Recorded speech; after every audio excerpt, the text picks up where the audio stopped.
আমরা দেখেছি যেখানে অতীতের অনেক ঘটনা যেগুলো হচ্ছে রাজনৈতিক মতপার্থক্যের কারণে ঘটেছে, সেগুলোকে সাম্প্রদায়িক দ্বন্দ্ব হিসেবে সেসব ভারতীয় গণমাধ্যমে সেগুলো উপস্থাপন করা হচ্ছে। কারণ আমরা দেখেছি গতবারের ফ্যাসিস্ট আওয়ামী লীগ সরকার ভারতকে এক ধরনের হিস্সা দিয়ে বাংলাদেশে তারা গভর্নমেন্ট প্রতিষ্ঠিত করেছে, যেটি আমরা দেখেছি জয়ের বক্তব্যে স্পষ্ট হয়। তারা গণবিমুখ হয়ে, তারা হচ্ছে মানুষ বিমুখ হয়ে, তারা হচ্ছে মুদিমুখী হয়েছে।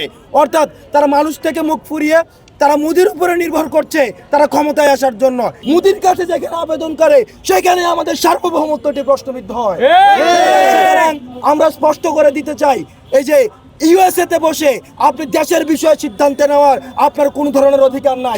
আপনাদের নৌকা অনেক আগে ফুটা হয়ে গিয়েছে, নৌকার পাটাতন আপনাদের নাই। সুতরাং বইটা খুঁজে লাভ নাই, মুদির বইটা দিয়ে বাংলাদেশের নৌকা চালাবেন এই আশা আপনারা আর করেন না। সজীব আজাদ বলছে যে উনি মোদিকে রিকোয়েস্ট করছে যে যেন দ্রুততম সময়ের জন্য নির্বাচনের ব্যবস্থা করেন।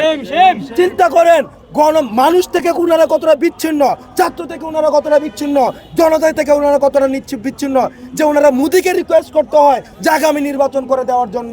অর্থাৎ এটা থেকে প্রমাণ হয় যে 2009 সালের যে ইলেকশন, 14 সালের যে ইলেকশন, 18 সালের যে ইলেকশন এবং পরবর্তীতে যে 24 সালের যে ইলেকশন, সেই ইলেকশনগুলো যে প্রশ্নবিদ্ধ ছিল এবং মোদির উপরে যে দেশটাকে টেন্ডার দিয়ে, মোদি হচ্ছে একটি আদর্শ, এই আদর্শের উপরে যে দেশটা টেন্ডার দিয়ে এতদিন পর্যন্ত চালিয়েছে সেটি তখন প্রমাণিত হয়। সুতরাং এগুলো হচ্ছে বাংলাদেশকে বিতর্কিত করার জন্য।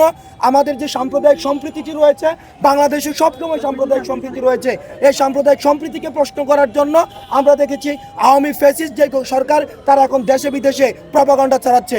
আমরা দেখেছি গত 16 বছরে হাজার হাজার কোটি টাকা তারা বিদেশে পাচার করেছে। আমি গতকালকে একটা হিসাবে দেখেছি মাত্র 5% টাকা যদি তারা এই প্রপাগান্ডার মধ্যে খরচ করে তাহলেও বাংলাদেশকে ধ্বংস করে দেওয়া যায়। তাদের এত টাকা বিদেশে পাচার করেছে। সুতরাং এগুলো দিয়ে আসলে বেসিক্যালি তারা প্রপাগান্ডা চালিয়ে যাচ্ছে, যে প্রপাগান্ডাগুলোকে ছাত্র নাগরিক সম্প্রীতির মধ্য দিয়ে সেই প্রপাগান্ডাগুলোকে নস্যাৎ করে দিয়েছে।